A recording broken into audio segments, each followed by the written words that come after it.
Yeah.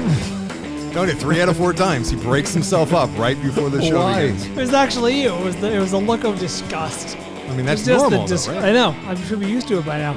Yeah, Film Vault. Welcome, everyone, to the Film Vault. That's Anderson. I'm Bryan Bishop. We're your hosts for today. I'll flick fast honk for Jesus. Save your soul. That's all one title. All My Friends Hate Me. Assigned to us. And I got a documentary. And Anderson, you got a third film? Yeah, but you know what we got to do is figure out what's happening with this Pinocchio, because I've never seen anything like it. What's happening here?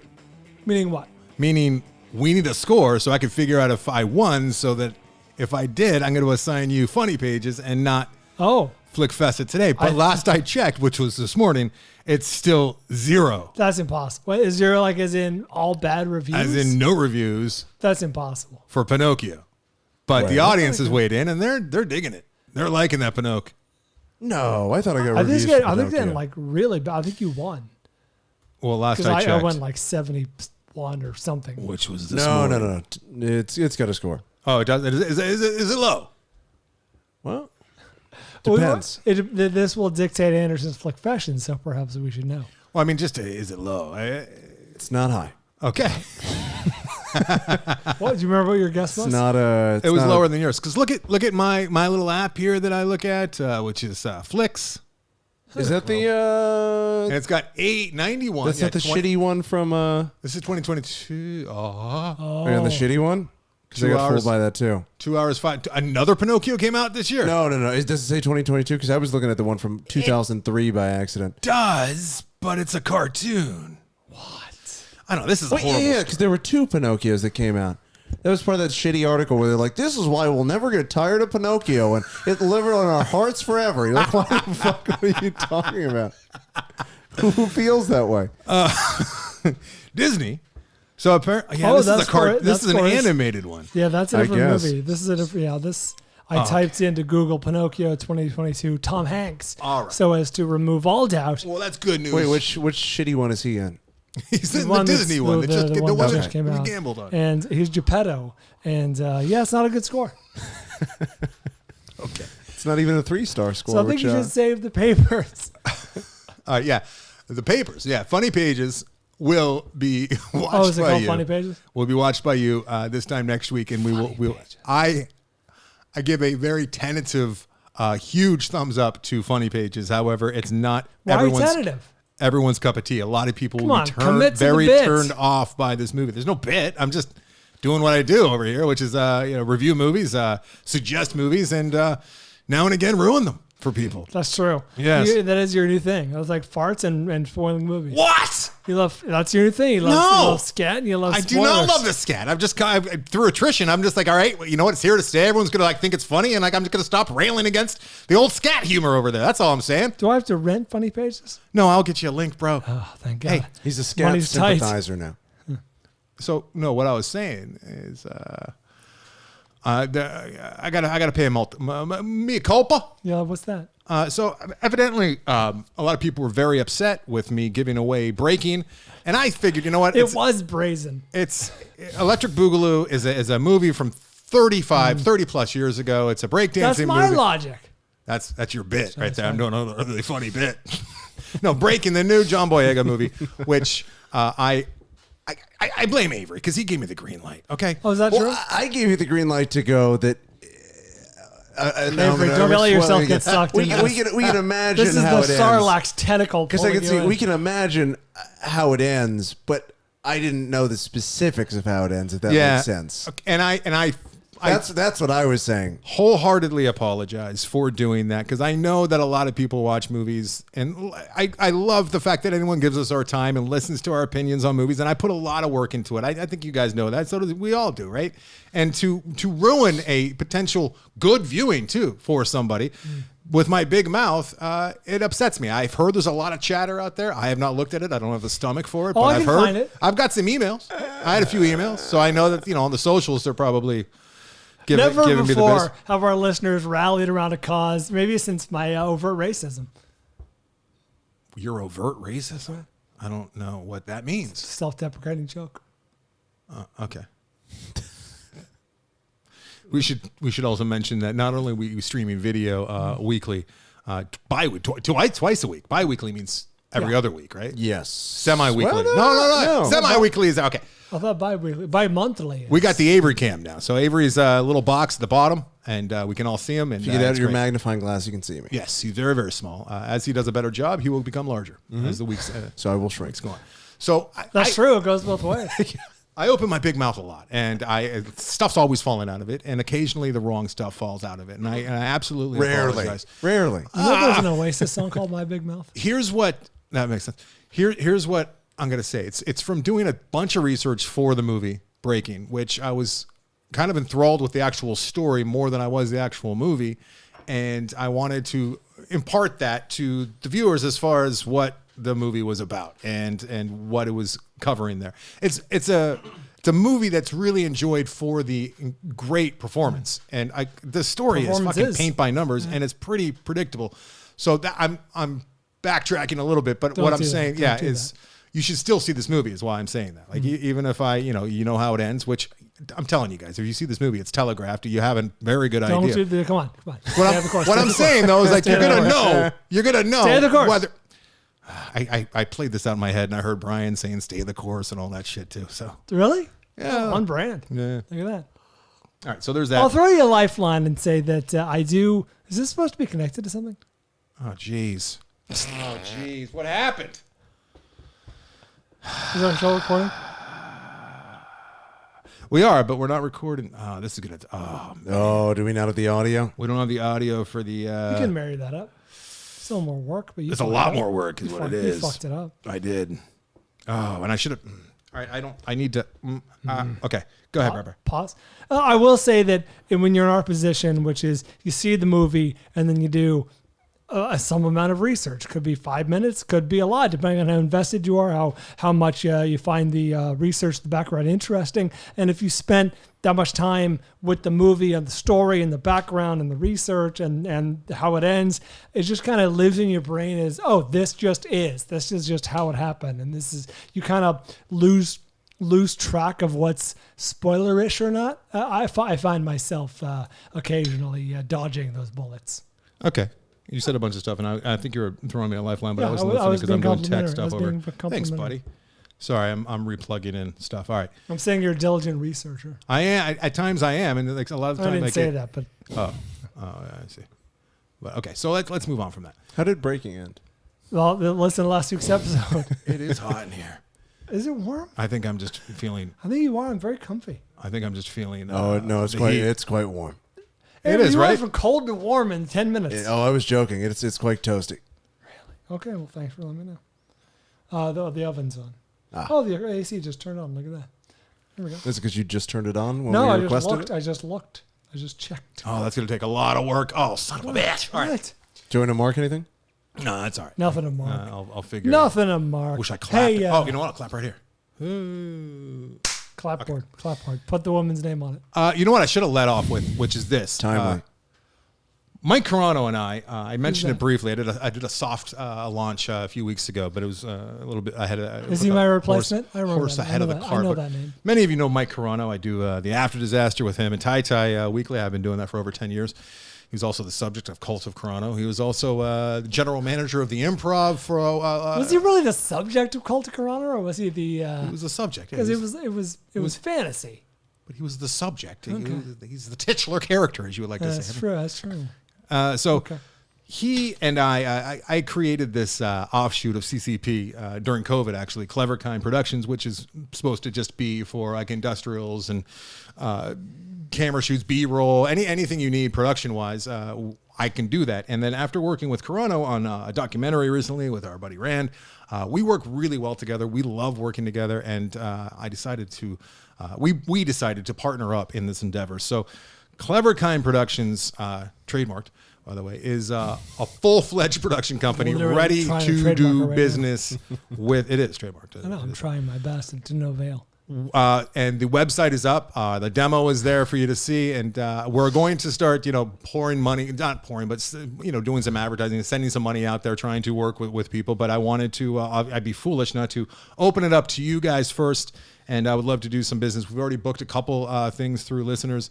But if you are in need of our services, We have fair prices, and it's a sliding scale. So everything's over at cleverkindproductions.com. I will put a link, and Carano and I will be doing work, hopefully with some people that know us, or maybe we know you, as well as strangers moving forward. But wanted to open it up there, and between the two of us, we have a small production company as far as like Hollywood standards go. Like the amount of lenses, camera equipment, lighting. That's great. We have everything, and it's ×2 now, so we can take care of all of your production needs, anything you guys need. When's and the we do wedding? a good job. Weddings That's not till March. pre-production? Yeah, the weddings that the wedding we booked was in March. But hey, yeah, if you're getting married too, and you're looking for a videographer / still photographer, we do it all. What about adult entertainment?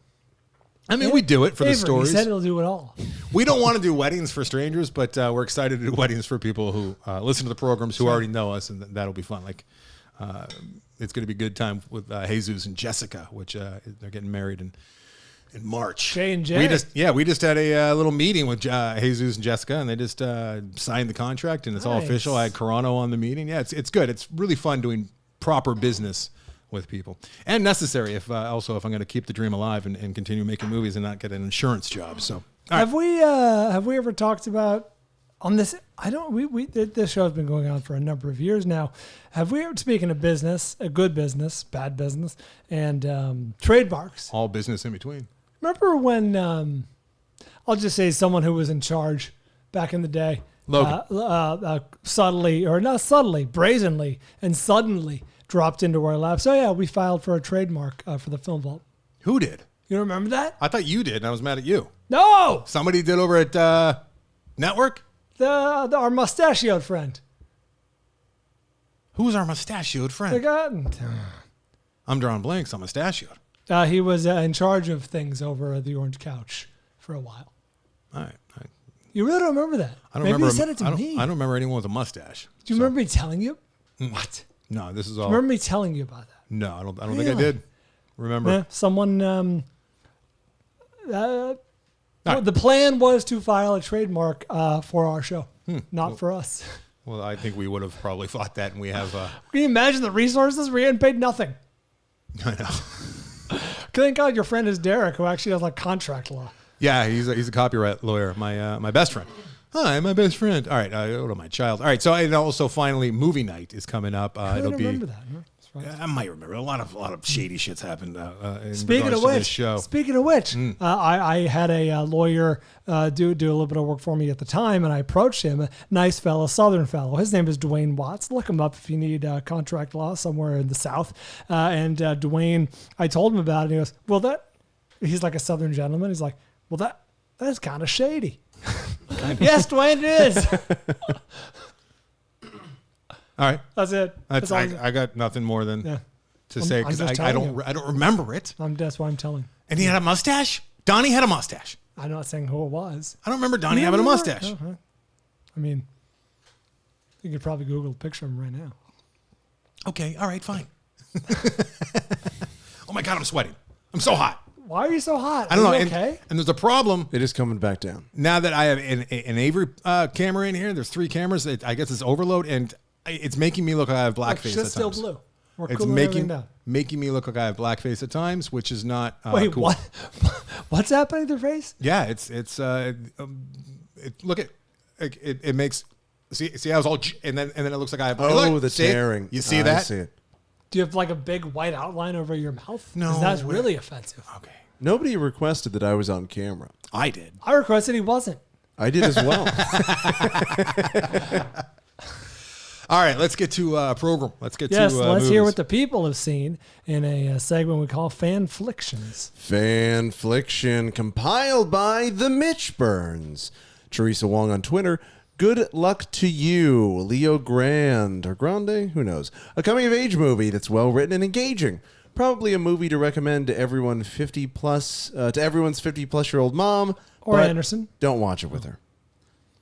Only John Forgives on Instagram. Barbarian was something truly special. Really? Keeps you engaged the entire runtime with spectacular storytelling and tone management. Should we see Barbarian? No, A cult classic horror in the making.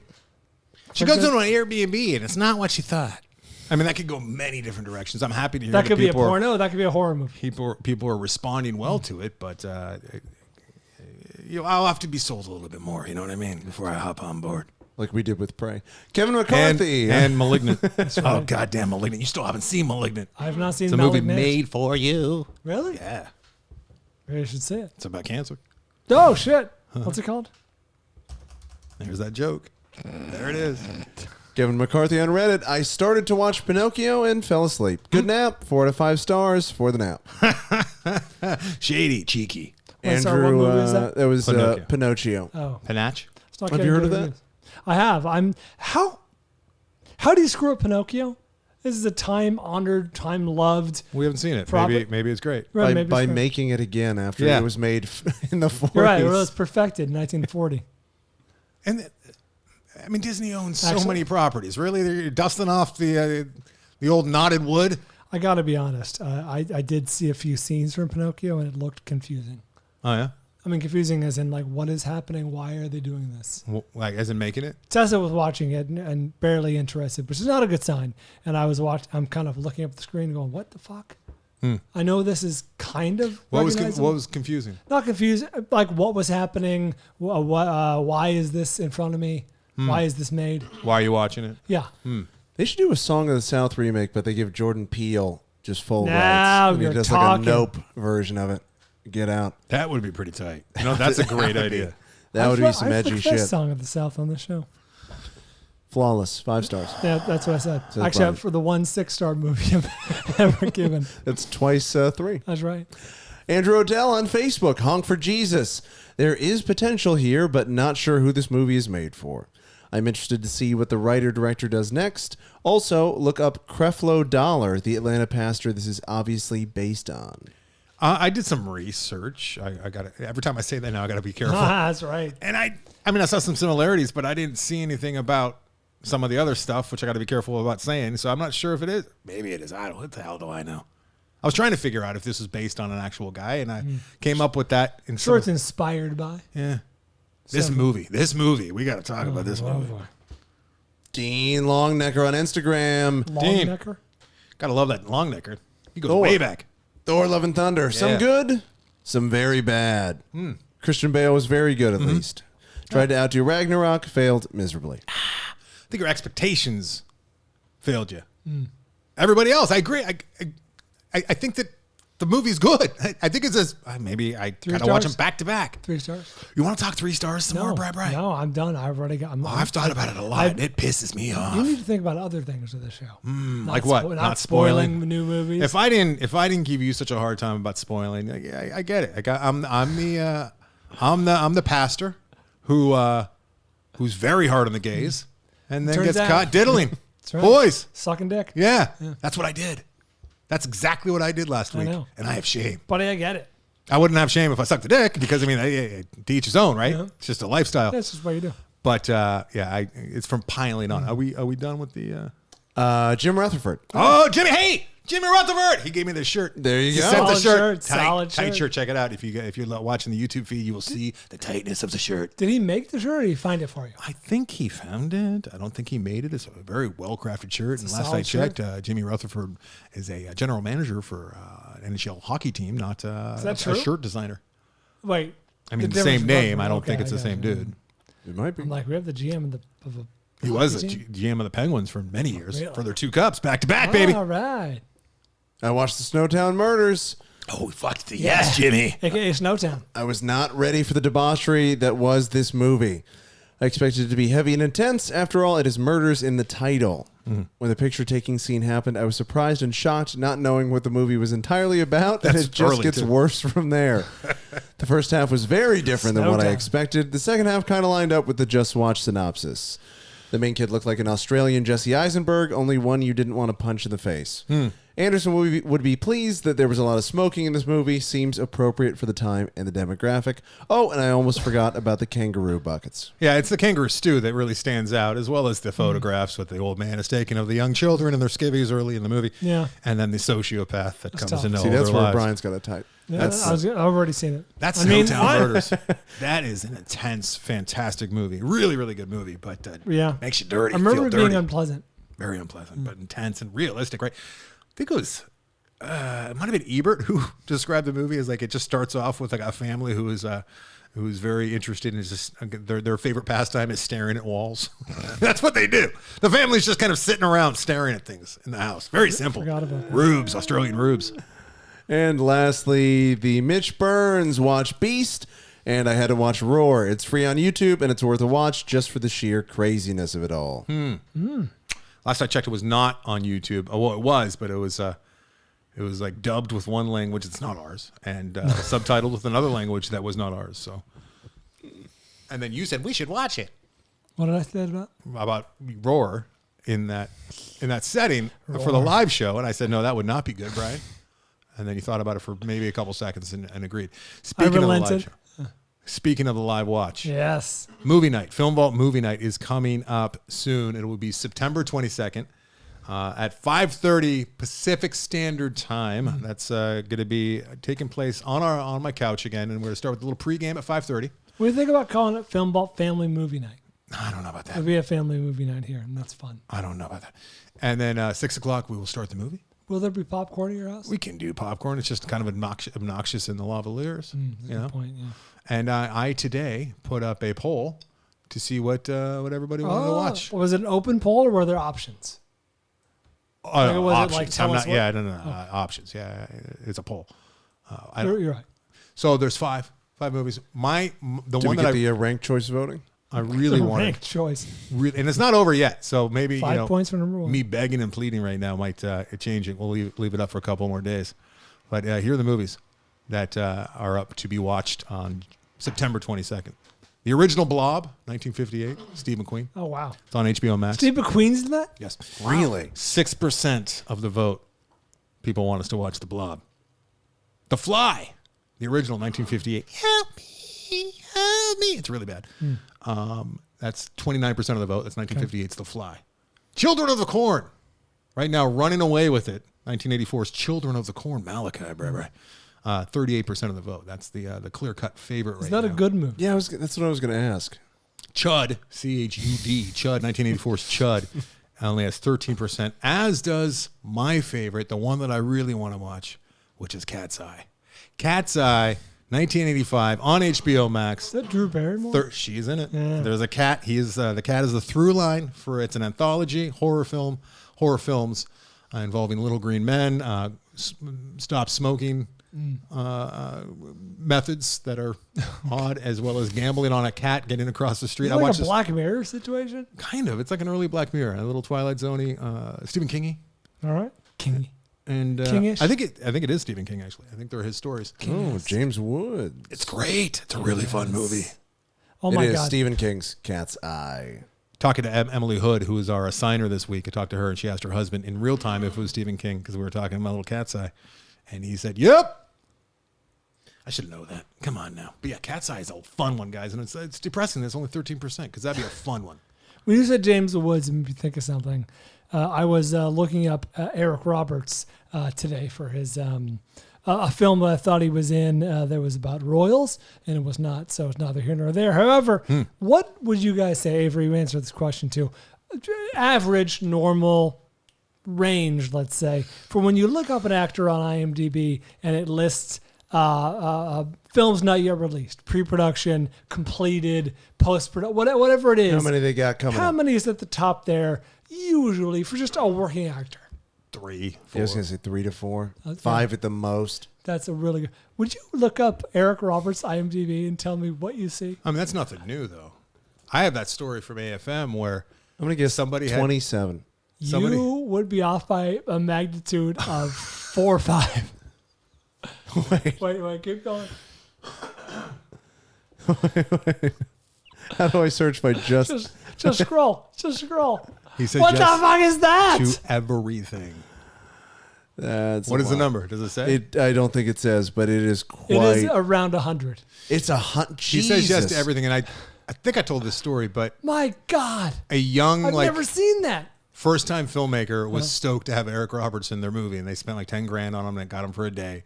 And went to try and sell the movie and could not get anyone to even talk to him because Eric Roberts was in the movie. Oh, is it a deterrent? And the distributors up to him, like every single one was like, we already have like 5 Eric Roberts movies. The last thing we need right now is another Eric Roberts movie. Having him in your movie actually hurts your movie. That's funny. And he's a great fucking actor. He is a great actor. It's That's such a funny. shame. Has he explained why he's... I mean, because he's not Bruce Willis. It's not like he's got limited time and he's trying to get it in there. He's maybe broke, and he's also, he's in the program. He's trying to stay sober, trying to stay busy. Occupied. Occupado. Yeah. I tweeted that. I tweeted a video of me scrolling, and someone replied like, "Hey, I'm an independent filmmaker, and he's great for indies because for $5,000 you can get an Oscar-nominated actor." It's like, yeah, I mean, it's a really good point.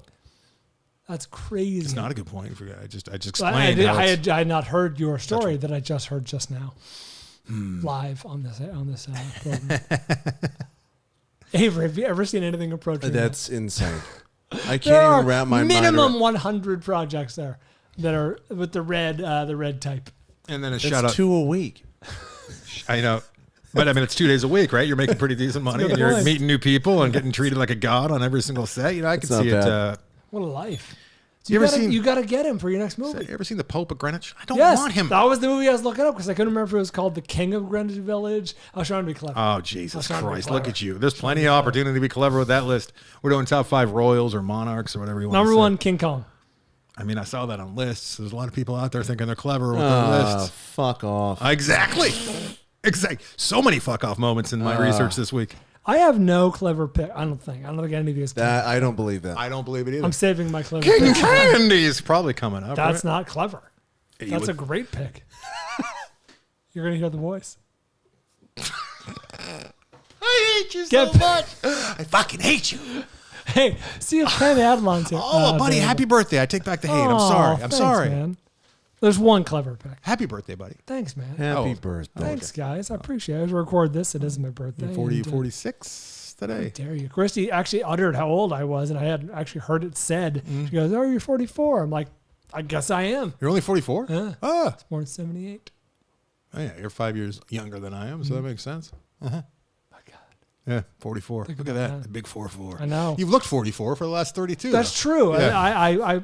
I had friends who would tell me that in college, like, listen, I know your hair's falling out and you're 40 pounds overweight. Go get us some You're gonna beer. You're gonna look like this for the next 40 years. You're like, is that a good thing? I'm like, I mean, I'll take it. Hey, just being here is a gift. I would like to thank Elizabeth Edelman, who not only bought something from Addie's Antiques and let my wife, she was going back and forth with Jillian, thanking her, and she said that she got her son into estate sales, and he already bought something and made his first sale. So that's pretty sweet. Elizabeth Edelman, thank you for the kind words. I always love it when the wife comes out and says, "Oh, I just talked to one of your listeners, and they're so nice." Oh, how nice! You're talking to a guy who's bought from Andy. Oh yeah, and Avery is my newest customer. Our newest customer. He should have done it live on the program. I threw it in my car so I don't forget. Oh, you fucker! Yeah, he got what would you call them? They're serving trays. Yeah, it's I threw like the a serving one in. tray, or it's like a. Oh Christ! I touched fucking Siri's button. Now Yeah, it's like a serving tray or like a large tray to put your keys or wallet in if you've got like a table with snooty foxes, yes, snooty English snooty foxes. British foxes in petticoats with dogs. So. Yes, the Brits like to do that thing. Like we hunted this innocent, cute little animal for literally what is it, centuries, and now we're going to make them look like they're in charge. Isn't that cute? Isn't that cheeky? I didn't realize how common foxes were in the UK. They're the cutest. My roommate was just over there, and he literally outside of the flat. There was just a fox like in the middle of London eating out of their trash can. Wow. I didn't They're like realize raccoons over there. Yeah, they're like raccoons. When I lived up in Santa Barbara, I saw one a few times. Living out in the meadow, it was very, very cute. They're very cute animals. All right, let's do some movie talk. Let's talk movies. What do you say? It's been too long. Let's talk some flicks. If you'd like to vote on the old what we should watch this week from Thursday, please do go on to our Patreon page. I did a link on the old Twitter there, or if you're already on Patreon, it's open to the public, so everyone can weigh in for what the select crew. I'm excited for whatever they pick. I would love Cat's Eye. I would love. What's the other one that's leading right now? It was the Children of the Corn. Have you seen? Yes. You haven't seen Children of No, the Corn. Have you seen not. any of these? The Blob, 1958's The Blob, Cat's Eye, The Fly, the original The Fly, Chud, or Children of the Corn? Nope, not a one. That said, I'm glad that The Fly and The Blob are at the bottom because I feel like there's a little too they're not. close to. The Fly and the Blob? Are they the lowest two? No, the Fly. Maybe I didn't give it. The Fly's at 29% right now. Oh so no, I don't like that Fly's at pretty all. high. Here's what I Children of the don't Corn. like about that. I feel like we're a little too close to Mystery Science Theater 3000 with the schlocky horror movie. Like our thing is so far has been pretty sweet with sort of either bizarre horror movies, i.e. Green Inferno, or just delightful over-the-top silly horror movies like The Final Well, Destination. the Fly is absolutely that. Yeah, but the black and white from the 50s, that's know. their sweet spot. I wouldn't be surprised. Google their- it right now. who's their sweet spot? Mystery Science Theater 3000. Oh, What I am see I you're saying. Googling? MST3K We're able. and We're- The Fly. I'll bet they've done an episode. We're capable of doing that. No, We're not going to do no, the same thing that they do. We're going to be Yeah, like, it's going to be a lot worse. no, it's not, because they like try and like add on and like do little silly voices and stuff. We don't find that's not our brand. No. We're talking about the movie choices that they made and how different it is from the remake. And Don't like it. all right, I Could hear somebody, what you're saying. what about Deep Water with Ben Affleck? And I would like to. I don't know what that is. It's that horror thriller he did with Oh, Arnold Arnold de de Armas, Armas. you saw that, didn't you, Brian? No. I feel like you. I saw the Ben saw Affleck. scenes from it. I saw the way back. Not good. Huge. And I you saw liked it. You the- said, you know what? It's not that bad. The way back's No, pretty wait. good. I'm the what's the one where he's the bar owner? The way back Tender was Bar. good. Bar. The boxing. The basketball movie was good. That's the way. That's the way back. The one where he's the bar owner is bad. Or is it the way back? What's the one? What's the way back? Rockwell is Way back. back. Yeah. Oh, Jessica Dunnigan, huge shout out to Jessica Dunnigan on the Patreon page, who's saying, I'm mad at whoever isn't voting for Cat's Eye. I agree, Jessica. I agree. Let's go, Cat's Eye. Come on. Comeback time. here we go. All right. Coming from behind. Yeah. Can you unvote? I haven't voted yet. How about that? That's a good point. My vote's very weighted. How does one vote? Seriously, how does one vote? Patreon? You just go on the Patreon. If you have you don't even have to be paying anything on Patreon. Just like have an account with Patreon on our page. Go and you can vote. Yeah, so anyone hearing this right now, just sign up. We'll leave it Get up an account. until I guess Cast your ballot. next week. We'll announce. It's gonna be one of those movies. Well, we need to also let the Patreon people know. You would obviously do that because people are going to have to rent the movie and possibly see it. They don't have to rent it. It's either on HBO Max or Prime. And Oh. HBO Max and Prime are kind of the new Children of the Corn just got another vote in real time. Children of the Corn's great. I actually have a great story involving a knife Have you being seen pulled it? on me and a large glass table being broken while Children of the Corn was screening in front of me. Oh, my. The only time a knife has ever been pulled on me to be used on me was during Children of the Corn. I don't think I've ever had the pleasure. Of having a Having knife. a knife pulled I've had on. knives wielded and like stabbed towards me. When I was a bouncer at the punk rock club, like hammers and whatnot, but guns, like I had gnarly shit happening towards me all the time. But the only time anyone's ever actually unsheathed a blade Cutlery. because I had upset them so much and come at me with it was during Children of the Corn. Damn. Pretty good stuff. Yeah. I don't want to see the movie. But the cat's eye is still the better choice of the two. All right. What are we going to honk first? Let's honk for Jesus. Honk for Jesus, Save Your Soul is a 2022 film written and directed by Adama. Ebo, feature debut for Adama, and starring Regina Hall and Sterling K. Brown. 72% Rotten Tomatoes. Curiously, 26% with the audience. I'm more with one of those. This is streaming on Peacock. Anderson, let's talk about Honk for Jesus, Save Your Soul. Let's do that. I was hating this movie for the first 20 minutes. Me too, and also the second 20 minutes and the final 20 minutes. Oh, you hated all of it? Yeah, I just like the entire thing. It kept...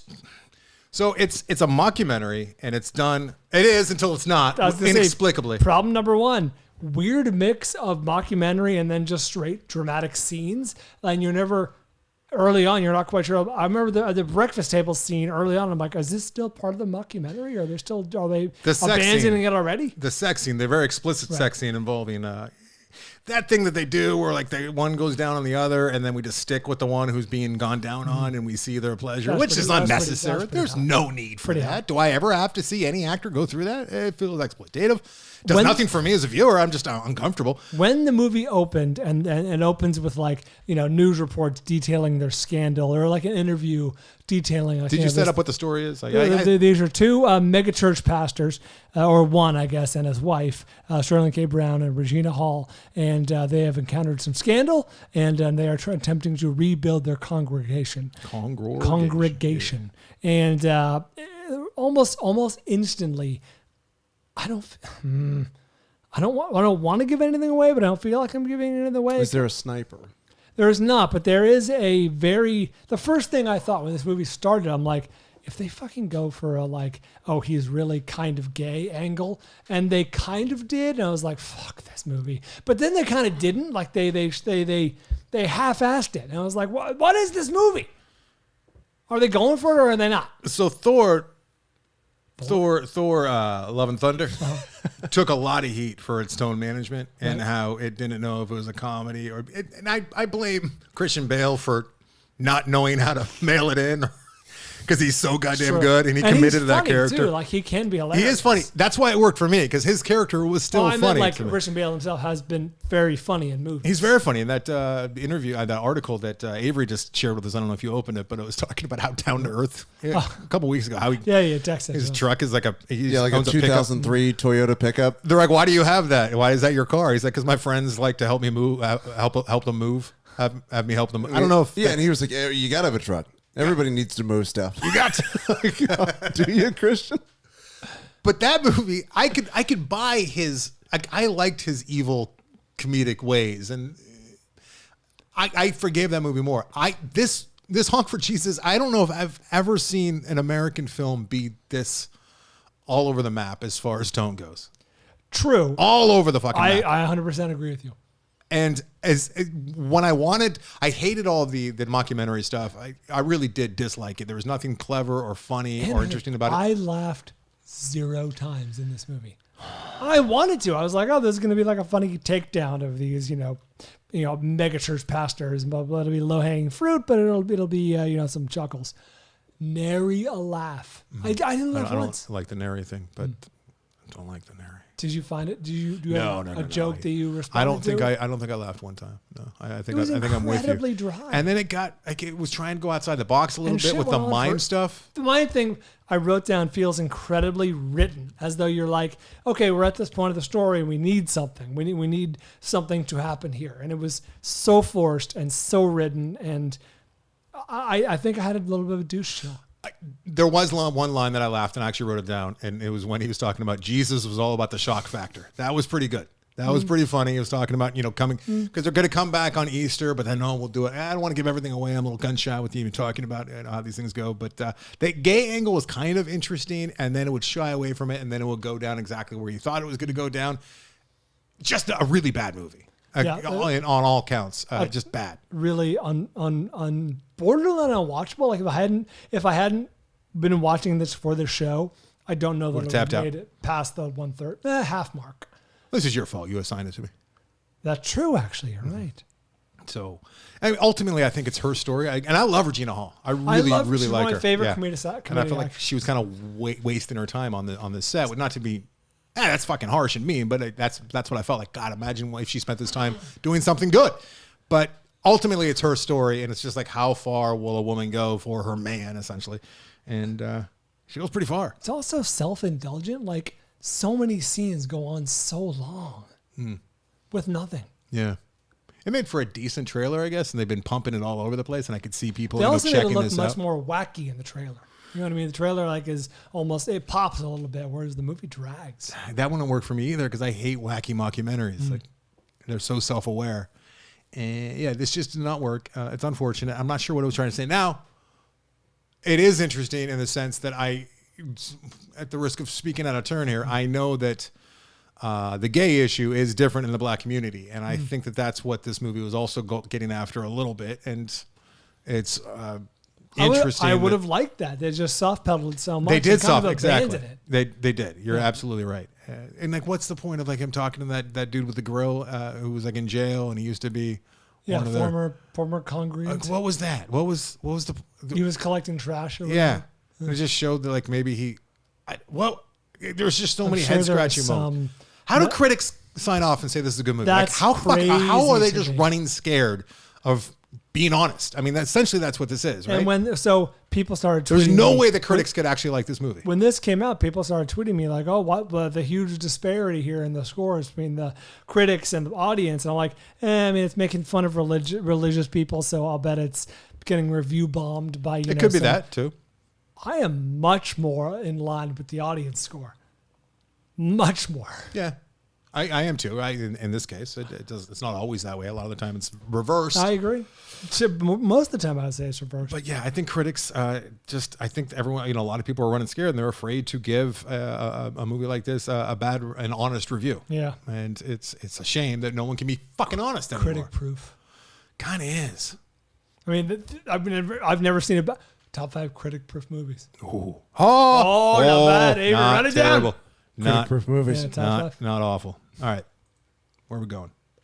Where Where are we going? are we going? All your friends hate you.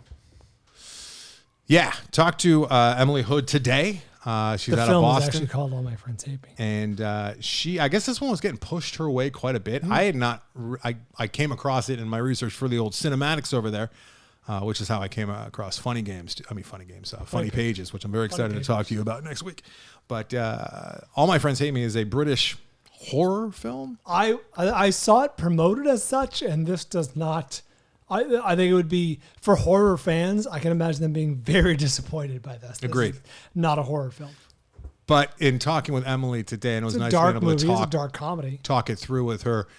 This is like maybe British style horror Oh, with really? the mind fuckingness of it all. Yeah, it's So- a bit of a psychological thriller, I guess, There's- to an extent. One shot involving a hanging that had a real horror element to it, but it was so fleeting, so quick that was pretty much it. There's also a scene with a man wielding a hatchet, which There are horror elements for sure, But none of them they're pay off with sparse. actual horror. Yeah, it's almost a misdirect throughout the movie. the whole movie It's a is misdirect. So why don't you set it up? Because this is another one of these movies that's almost like a genre to itself. All My Friends Hate Me is a 2022 film directed by Andrew Gaynard, his feature debut, starring Tom Storton as Pete. Pete As is the main. Pete's the lead. You Character? gotta like Pete to like this movie, Or you gotta hate Pete. or you gotta really That's hate right. him. Yeah. I didn't find him. Well, whatever. 89% Rotten Tomatoes. This is streaming on Hulu, and this is the Who knew? story of Pete, played by Tom Storton, going off to a weekend at a house in the countryside where all of his college friends are getting together to celebrate his birthday. His girlfriend will be joining him in a day or so, but for at least the first 24 hours, he's going to be with his college buddies. They're going to engage in activities like drinking and shooting pheasant. Mm-hmm. Pheasant. Yes, pheasants are being shot Pheasants are shot. and winged. I didn't like that. Indeed. And there we go. That's All My Friends Hate Me. Yeah. So And there's which I'll take you up to the inciting incident. There's an interloper in their midst. yeah, there's a new guy, a new friend in the pack in the Apparently circle. that's tradition. It is. Oh, with that. And, Yes. yeah. That's apparently they do it every year. Yeah, because these are highfalutin. Can I cuss? I mean, what's going on here? I feel like there's a child nearby. I don't think there is. These are highfalutin cunts. And Are they? yeah. Oh, what? What? Brian, did you watch what? I mean they're The coked up dude was like. they're college graduates, but I see what's going on here. I found them to be I see what's happening I here. couldn't even get it out. I found them to be quite relatable, Okay. sympathetic even. Yeah, so this is a very similar setup to Bodies, which you didn't see, but it's a bunch it's of great. friends getting together at a big mansion, and they're all like well-to-do, highfalutin, upper echelon of society, Brian. And then also They're making deals. it's got a little Knives Out for sure, which is a very similar setup to that as well, where you're in this very nice mansion and there's a bunch of people all trying to figure out, who's done Who's it. up to what? And then also a little Murder Party, which I go back to with Jeremy Saulnier's feature debut. I love that Murder Party starring Mark Macon Blair. You know where I saw a little crossover too? With a movie we both enjoyed. Clue. The Voices. The Voices? In terms of As far as unreliable narrator, you're absolutely right. And that was one of my biggest problems with this movie. Really? So what I uncovered while talking with Emily Hood about this is that this Is she British? is this is quite obviously a COVID movie. Okay, sure, yeah. And I think it Makes was kind sense. of maybe rushed into production because of the nature of it, where it's going to be, All like takes place 6 more or less people in one house. In one house. And this could have used another few months To cook. of developing and punching up and making things make a little sense, because it did feel a bit half-baked. That's interesting. Now that I have that perspective, which I guess I should have thought about her. Or I didn't until talking to Emily and talking Yeah. it through. Well, there you go. I found this These are to assumptions. Be, I found this to be good movie by any objective measure, but it could have been a lot better. Yeah. That makes sense. So it looks great. Let's get that straight, like straight away. Like this movie looks fantastic. It's not like one of these edgy independent movies that's like a bunch of handheld or shot on video. Like this movie looks fantastic. It's well acted. There's some very funny moments when the new guy comes in with a duck. That's fantastic. But Forgot about the duck. the problem is like I don't know what I'm seeing, what is real, if he's really being gaslit. They don't back it up with actual claims that he's not or is, and we don't get any flashbacks into the real life, which it could have used, I think. You wanted spoon fed to you.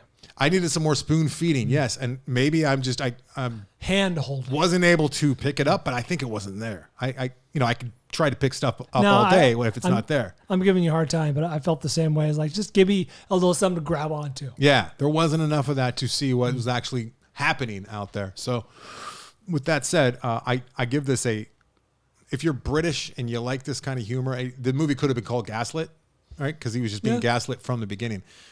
There's a lot to like here as far as the look and the performances, but overall, I was frustrated. I was very frustrated many times. I like this movie. It's a good movie. You can also describe this as a series of awkward interactions.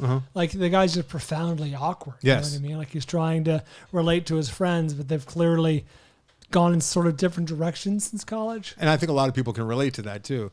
But it's where he was talking about how his name was Skippy because he was the skipper of the parties, and they're all like, "No, you weren't." Like, was he or wasn't he? Yeah. I still don't know. I'm still frustrated by that, and I'll never know. So that's the problem with the movie, but it was an enjoyable watch. It was a quality made movie. It just could have used some more incubation. I do appreciate that it picked a lane, like I'll just say confusing, the unreliable narrator angle where you're like, wait, did that really happen? Like he's confessing to things. Do we even know if that happened? I appreciate the movie committed to that bit, but it was also, like you said, frustrating. Yeah. And I guess, the overall message is you're your own worst enemy, right? Yeah. But if you had seen Bodies, I think you'd see a lot of, which I think is probably another COVID movie, made during COVID because they're all in one spot. But very, very similar. One's much more violent than the other, though. That I can tell you. That I can tell you. But they're very, very similar in tone and the nature of them. Yeah. Are we moving on? You're moving on. You have a documentary. I too have a documentary that I may or may not talk about right now. I'm throwing off a little bit because Funny Pages. Let me do a soft sell for Funny Pages. Just try and get some people to buy in and maybe watch it with us so that we can all talk about it next week. Do you remember The Squid and the Whale? Yeah. We talk about it quite a bit. Yes, we do. Do you remember the young boy Frank? You had mentioned him last week. I remember him that he was constantly putting elements of himself on his lockers. essence on lockers and books. His name was Owen Klein is the name of the actor, and he grew up. Owen Klein. He grew up in New York, and he befriended one of the Safdie brothers. He was in their circles, and he wanted to be a cartoonist for a while, and he was a bit of a little shit to his parents and threatened to drop out of high school to become a cartoonist. This is all obviously after he did a fantastic job as Frank in The Squid and the Whale, the younger brothers, Jesse Eisenberg's younger brother. God, I love that movie. Noah Baumbach's Squid and the Whale. Well, he is grown up now, and he wrote and directed a movie called Funny Pages, which is very particular. And you and I are going to be talking about it next week. Now, it's very independent. It's made to look independent on a purpose, and it's not going to be everyone's cup of tea. But for the people that do like it, you're really going to like it. I fucking love Funny Pages. It's definitely got a possibility of Vaulties written all over it for me. Wow. I look forward to talking about it with you next week. All right. 87 minutes, a brisk. It's pretty brisk, yeah. 87 minutes. Do you want me to do my documentary? What would you give? Let's go back real quick and talk about All My Friends Hate Me. What star rating would you give that? 3, just about average. Let me ask you this: if you're 3 stars, how many stars do you have below you? 2. How many stars do you have above you? Well, how many stars do you have above? 2. Mm-hmm. Mm-hmm. Interesting. So it's 3 out of 5. What's 3 out of 5? We're not doing that, Bryan. That's not the math. It's not the math he's You going can't just with. say you're not doing it. We're not doing that. I believe in math. Math is the only universal language. Also, was pointed out to me, Brian, that the little poll that you cited last week on Facebook.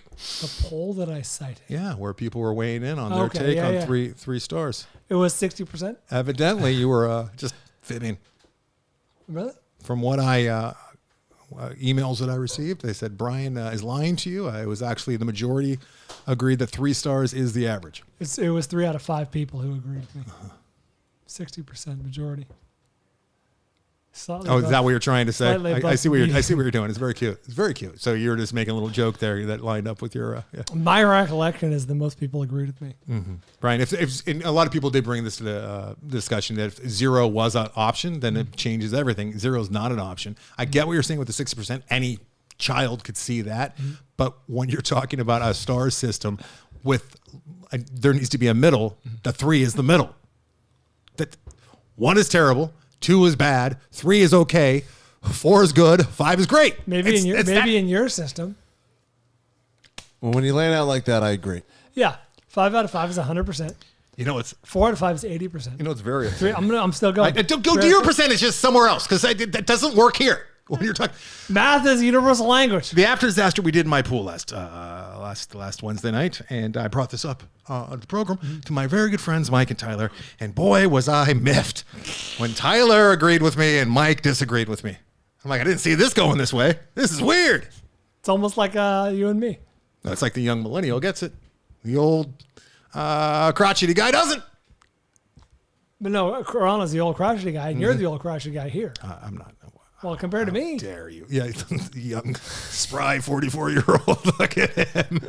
Happy birthday, buddy. Hey, you know what? Thanks. 3 stars means a really good movie, huh? That's your birthday No, it doesn't present. mean really good. It means just above average. I'm having a 3-star birthday. It means average, Brian. Just above average. We all know that it means average. We all know it. Everyone knows it. Everyone knows it. Your understanding of this is 3 stars. It's actually closer to 2. I saw a documentary. It had been on my list for quite some time. I finally got around to it. This is a Netflix documentary called Untold, Operation Flagrant Foul. 2022 release, directed by David Terry Fine. This, Anderson, does the name Tim Donaghy mean anything to you? Heard it.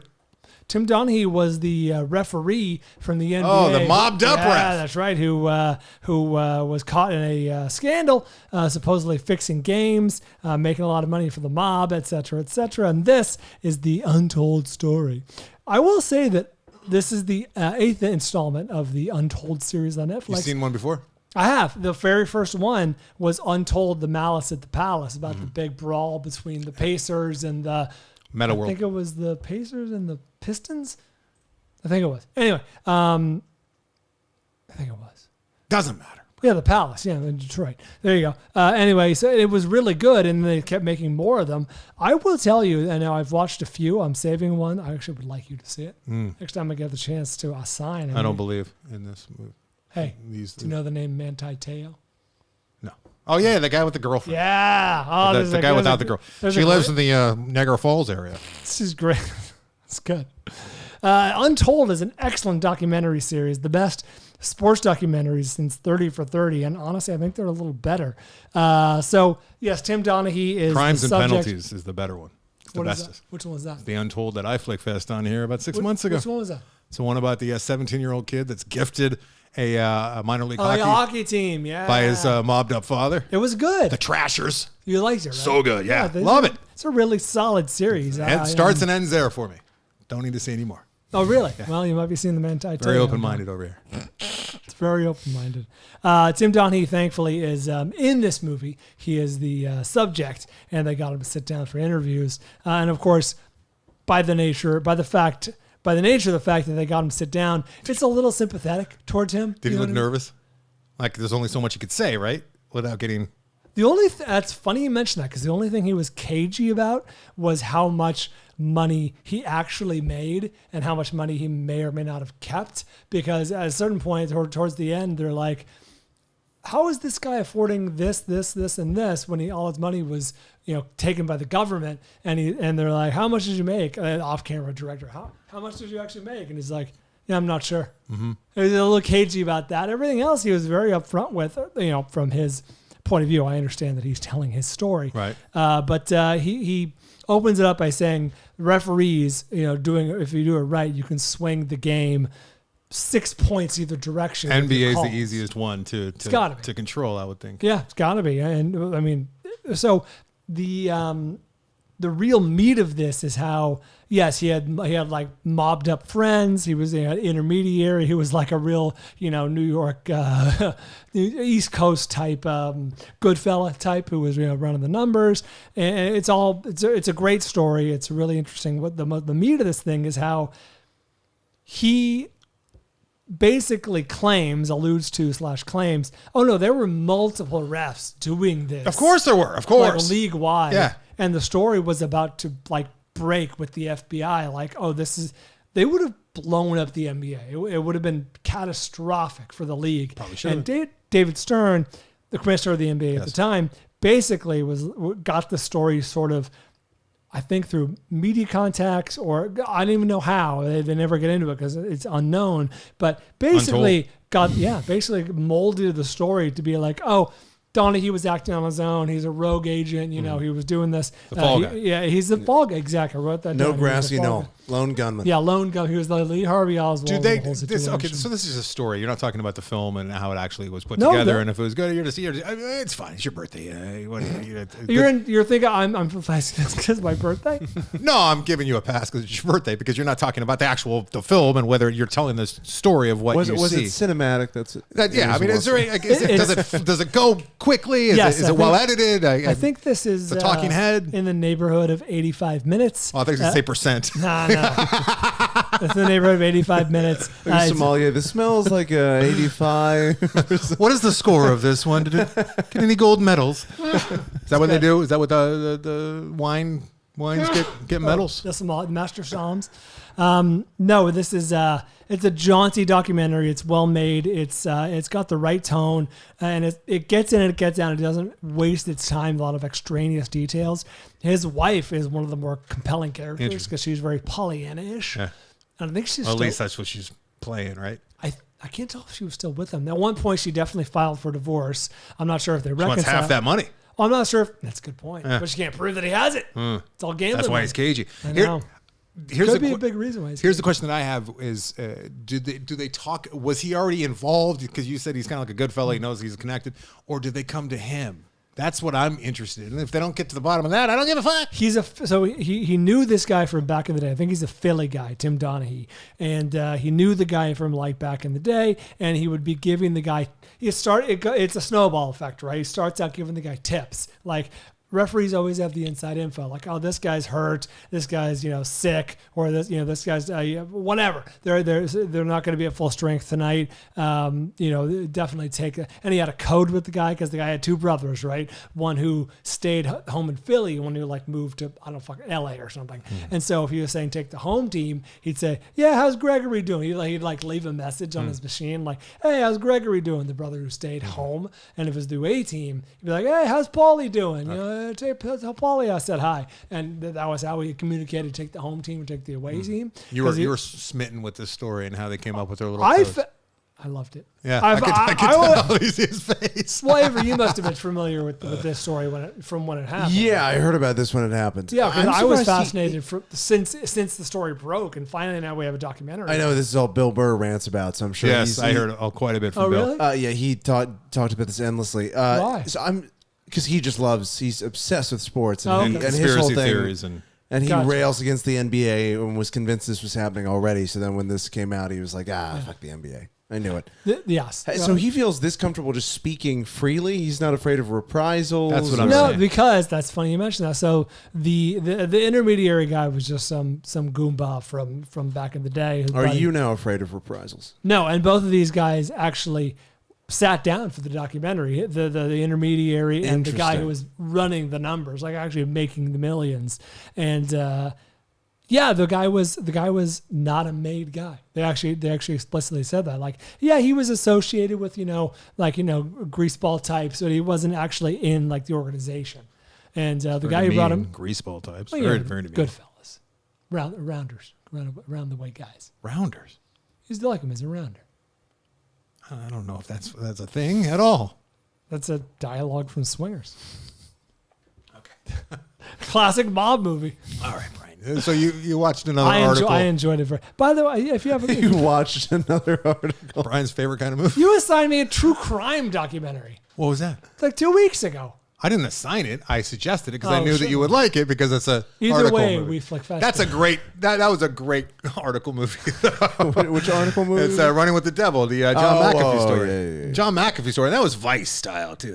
Is it? It's your birthday. Enjoy your Untold 30 for 30s. And if you can't tell, I enjoy sports docs almost as much as music docs. I know you enjoy sports and music so much more than you enjoy movies. So it makes sense. It makes sense. And here I am talking about films, things I don't even care about. It's kind of true. Look at the camera. I did assign you Abbey Road once. Oh my god, That was a bold move. it was very bold. All right, let's keep this truck going. Okay. Out the door. Oh, and say, come on. bye bye, bye bye. We're not going to gamble on this one, are we? We're going to gamble on No, this one. gamble the next episode. All right. Come on. All right. All right. Oh, guys, next episode, top 5 royals, male royals, kings, princes, Monarchs. etc., etc. Emperors, Wait, are all mine kings? princes. All mine are king. Well, no one's an emperor. We could have done kings. We could have just stuck with kings. It's some confessional on the next episode. Oh, really? I'm excited for this. Are you? I don't know what's coming.